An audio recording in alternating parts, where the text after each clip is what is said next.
अच्छे दिनों के बुरे नतीजे ने बीजेपी को हिलाकर तो रख दिया है, लेकिन सियासी मजबूरी है कि जुबान न खुलने पाया। आज तक ने बीजेपी नेताओं से यही पूछा, हार की वजह आखिर है क्या? सुनिए बहाने।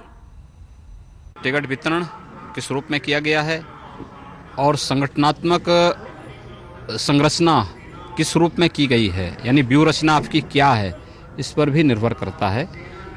और मुझे लगता है कि टिकट वितरण की समीक्षा और संगठनात्मक व्यूह की समीक्षा भी उसमें आवश्यक है। समाजवादी पार्टी ने वहाँ ध्रुवीकरण करने में कामयाबी पाई और अलग अलग परिस्थिति में अलग अलग चुनाव हुआ है। इस चुनाव से न केंद्र का कोई लेना देना है, न ये केंद्र सरकार के नाम पर हमने चुनाव लड़ा, ये हमने स्थानीय मुद्दे के नाम पर चुनाव लड़ा है। ये हम इसको एक अपॉर्चुनिटी के रूप में इस रिज़ल्ट को देखते हैं। जो कहीं पर भी किसी भी तरह की हमारी लोकल लेवल पर शॉर्टकमिंग्स होंगी, कमियां होंगी, उसको हम करेक्ट करेंगे।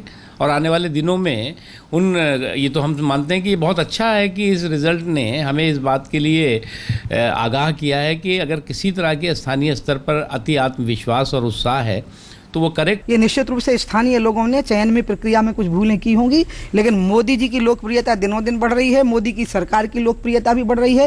ये मीडिया चैनल में आया ही है कि अगर आज चुनाव हो जाए तो लोकसभा में और सीटें बढ़ जाएंगी। इसका मतलब जो स्थानीय नेता हैं, हम सबको आत्मचिंतन करना होगा कि हमसे भूलें कहाँ हो गई। मोदी की लोकप्रियता तो आपने ही बताई है करके प्रदेश के भीतर धर्मनिरपेक्षता के नाम पर सांप्रदायिकता का जहर पैदा करना और दंगों जैसी परिस्थितियों को पैदा करने के बावजूद भी उनकी जीत हुई है। ये परिणाम चकित करने वाले हैं।